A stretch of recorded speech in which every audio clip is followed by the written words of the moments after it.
Hello friends, welcome to our channel. ఈరోజు మనము వరలక్ష్మి వ్రతం అలాగే వివాహతులు పాటించే ఈ వ్రతం గురించి కొన్ని ముఖ్యమైన విషయాలు మాట్లాడుకుందాం.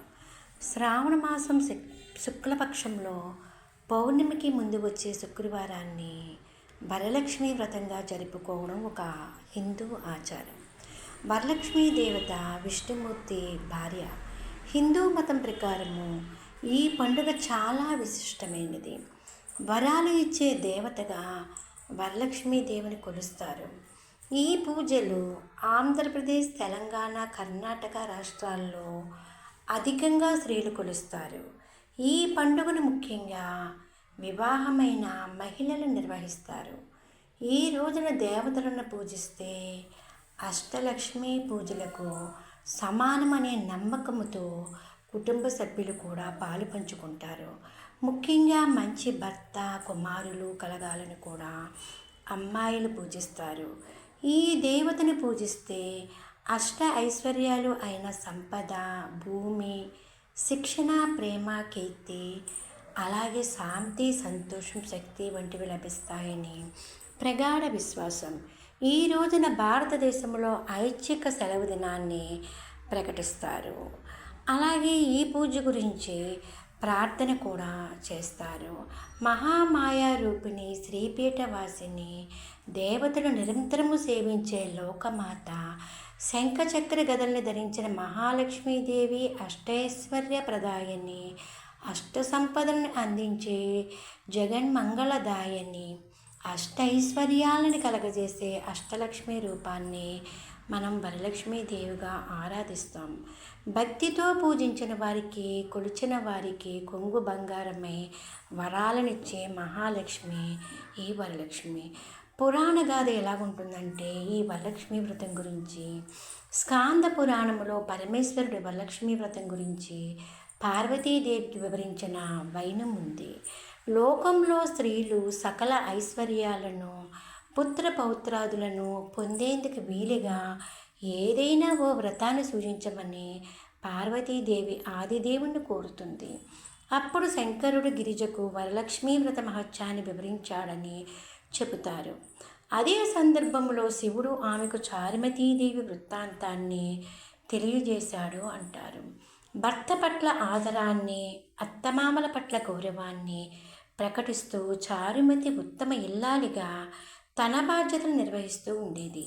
మహాలక్ష్మీదేవి పట్ల ఎంతో భక్తి శ్రద్ధలు కలిగిన చారుమతి అమ్మవారిని త్రికరణ శ్రద్ధగా పూజిస్తూ ఉండేది. ఆ మహాపతివ్రత పట్ల వరలక్ష్మీదేవికి అనుగ్రహం కలిగి స్వప్నంలో ఆమెకు సాక్షాత్కరిస్తుంది. శ్రావణ శుక్ల పూర్ణిమకు ముందు వచ్చే శుక్రవారాన్ని తనను ఆరాధిస్తే కోరిన వరాలన్నీ ఇస్తానని ఆమెకు దేవదేవి అభయం ఇస్తుంది. అమ్మ ఆదేశానుసారం వరలక్ష్మీ వ్రతాన్ని ఆచరించి చారుమతి సమస్త సిరి సంపదల్ని అందుకుందని ఈశ్వరుడు గౌరీదేవికి విశదపరిచాడని పురాణం కథనం. దాంతో పార్వతీదేవి కూడా ఈ వ్రతాన్ని ఆచరించి వరలక్ష్మి కృపకు ప్రాప్తులైందని చెప్తారు. అసలు ఎందుకు చేయాలి ఈ వ్రతం అంటే, అష్టలక్ష్ముల్లో వరలక్ష్మీదేవికి ప్రత్యేకత ఉందంటారు. మిగిలిన లక్ష్మీ పూజల కంటే వరలక్ష్మీ పూజ శ్రేష్టమని శాస్త్రవచనం. శ్రీహరికి ఇష్టమైన, పైగా విష్ణువు జన్మ నక్షత్రమైన శ్రవణం పేరిట వచ్చే శ్రావణ మాసంలో ఈ వ్రతాన్ని చేస్తే విశేష ఫలితాలు లభిస్తాయంటారు. సర్వమంగళ సంప్రాప్తి కోసం, సకలాభిష్టాల కోసం నిత్య సుమంగళిగా తాము వర్ధిల్లాలని పుణ్యస్త్రీలు ఈ వ్రతం చేస్తారు. దక్షిణ భారతదేశంలో ఈ వరలక్ష్మి వ్రతాన్ని వివిధ సాంప్రదాయాల్లో ఆచరిస్తారు. ఎవరు ఏ పద్ధతిలో పాటించినా శ్రీలక్ష్మిని కొలిచే తీరు మాత్రం అందరిది ఒక్కటే.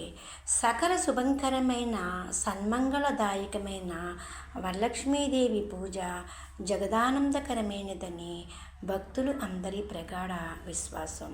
ఇక వరలక్ష్మీదేవి వ్రతానికి పూజా సామాగ్రి ఏమి కావాలంటే పసుపు, కుంకుమ, తమలపాకులు, వక్కలు, అరటి పండ్లు, ఊదుబత్తీలు, ధూపం కలికలు, హారతి కర్పూరం, పసుపు, అక్షతలు, పూలు, కొబ్బరికాయ కలసం మీదికి. కొబ్బరికాయ అర్చనకు, దీపారాధన కుంది పెద్దది, దీపారాధన కుంది చిన్నది. గంధం, గంట, హారతి పళ్ళెం, ఒత్తులు, దీపారాధన నూనె, ఆవు నెయ్య, అమ్మవారికి కలసము, అర్చన కలసము, పంచామృతాలు, అలాగే అమ్మవారికి పీఠము లేదా పీట, ఒక పళ్ళెము, దీపారాధన హారతి పళ్ళెము ఉంచుటకు బియ్యముతో ఉన్న చిన్న పళ్ళెము, పసుపు గణపతికి, ఒక రవికి గుడ్డ, అమ్మవారి అలంకరణ సామాగ్రి, వడపప్పు, పానకము, పతిని పావలాకాశగా చేసి కుంకుమతో అద్దినవి 2 వస్త్రాలు, పత్రితో రుద్రాక్షమాలగా చేసి పసుపు కుంకుమలతో అలదన యజ్ఞ ఉపవీతము, అర్చన కలసము, పక్కన గిన్నె, ఆచమనములకు గ్లాసు, పక్కన పళ్ళెము, కొద్దిగా యాలకులు లేదా లవంగాల పొడి చెంచాలు, కూర్చొని వారికి తగినన్ని పీటలు, నూతన వస్త్రాలు, అమ్మవారికి ధరింపదలిచితే ప్రతి వస్త్రాలు అక్కర్లేదు. మామిడి ఆకుల మందిర అలంకరణకు చిల్లర రూపాయలు, పన్నీరు లేక గంధము కలిపిన నీరు, నవసూత్రములు.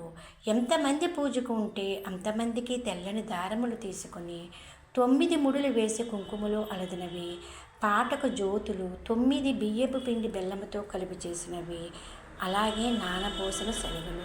ఇవన్నీ మనకి పూజకి కావలసిన కొన్ని వస్తువులు.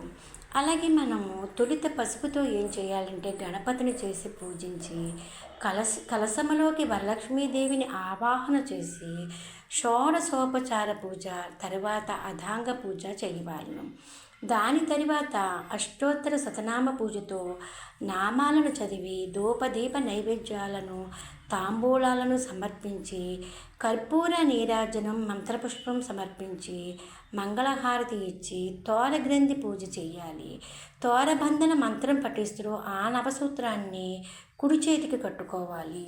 నవకాయ పిండి వంటలు, పండ్లు మొదలైన వాటిని అమ్మవారికి సమర్పించి, చివరిగా వాయనదాన మంత్రం పఠిస్తూ ఒక ముత్తైదువుకు తాంబూలం సమర్పిస్తూ ఆమెను మహాలక్ష్మిగా భావించి వాయనమీయవలేను.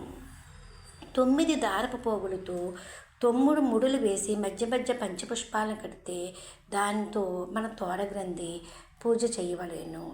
అలాగే మనకి వరలక్ష్మీదేవి వ్రత గురించి కూడా మనము ఇందాక చెప్పుకున్నాము. అలాగే మనము ఆ వ్రత కథ ఏమిటో మనం ఇప్పుడు చూద్దాం. పూర్వము మగధ రాజ్యములో కుండిన నగరం అనే పట్టణం ఉంది. అది బహుసుందరమైన పట్టణము. అందు చారుమతి అనే ఒక సాధ్వి ఉంది. ఆమె సద్గుణ సంపన్నురాలు. ఆమె సద్గుణములకు మెచ్చి ఆదిలక్ష్మి ఆమె స్వప్నములో ప్రత్యక్షమే ఆమెతో, చారుమతి, నీ సద్గుణములకు నేను మెచ్చి తిని నీకు కావలసిన వరముల నొసగు తలంపు నాకు కలిగిను. కావున నీవు శ్రావణ పౌర్ణమికి ముందు వచ్చి శుక్రవారం నాడు వరలక్ష్మి వ్రతం చెయ్యము. అప్పుడు నీవు కోరిన కోరికలు తీర్చదును అని చెప్పి మాయమయ్యను. వెంటనే ఆమె మేల్కొని తన స్వప్న వృత్తాంతము తన భర్తకు నివేదింపతడును. మిగిలి సంతోషించి ఆమె నా వ్రతమును చేయుటకు ప్రోత్సహించను. ఆ స్వప్న వృత్తాంతము తెలిసిన ఆ పట్టణ స్త్రీలు శ్రావణ మాసము కోసం ఎదురు చూచుచూ ఉండేది. అంతలో శ్రావణ మాసం వచ్చెను. అంతటా చారుమతి వారందరితో కలిసి నిర్ణీత దినమున స్నానాదులు ఆచరించి ఒకచోట ఆవుపేడతో అలికి బియ్యముతో మంటపం ఏర్పరిచి, మర్రి చిగుళ్ళు మొదలగు పంచ పల్లవులతో కలశం ఏర్పరిచి అందు వరలక్ష్మిని ఆవాహనం చేసి సాయంత్రమైనంత అధిక భక్తితో వరలక్ష్మీదేవిని స్తుతించి 9 రంగుల గల తోరణము కుడి చేతితో కట్టుకొని యథాశక్తిని లక్ష్మీదేవికి ఫలభక్ష పానీయ పాయసాదులు నైవేద్యముగా సమర్పించి ప్రదక్షిణమునర్చును. అట్లు వారు ప్రదక్షిణం చేయుచుండగా గళ్ళు గళ్ళుమని ధ్వని వినిపించుటచే వారు క్రిందికి చూడగా వాళ్ళ కాళ్ళకు గజ్జెలు, అందెలు మున్నగు ఆభరణములు కనిపించెను. కానీ భక్తి తప్పాక వారు 2వసారి ప్రదక్షిణము చేయగా వారి హస్తంలో నవరత్న ఖచ్చిత కంకణ సుందరములయ్యను. మూడవ ప్రదక్షిణము చేసిన వెంటనే వారి ఇండ్లు సకల సంపత్సమృద్ధులములయ్యెను. పిమ్మట చారుమతీ వ్రతము చేయించిన బ్రాహ్మణులకు యథావిధిగా యథాశక్తిన దక్షిణ తాంబూలాదులను సంగి సంతుష్టిని చేసి పంపి వ్రతప్రసాదములను బంధుమిత్రాదులకు పెట్టి తానును భుజించి సుఖముగా నుండెను. ఆమె లోకోపకారముగా ఇట్టి వ్రతము చేయించినందుకు ఊరిలోని వారందరూ ఆమెను వేణోళ్ల పొగడిరి. నాటి నుండి స్త్రీలందరూ ఆ వ్రతమును ప్రతి సంవత్సరము చేయుచుండిరి. ఆ వ్రతమును అన్ని వర్ణాల వారును చేయవచ్చు. ఈ వ్రతాచరణం వలన వరలక్ష్మి ప్రసాదం కలిగి సకల కార్యములందునూ విజయం చేయగెను. ఇవండి వరలక్ష్మీదేవి గురించి కొన్ని ముఖ్యమైన విషయాలు. Please like, share and subscribe.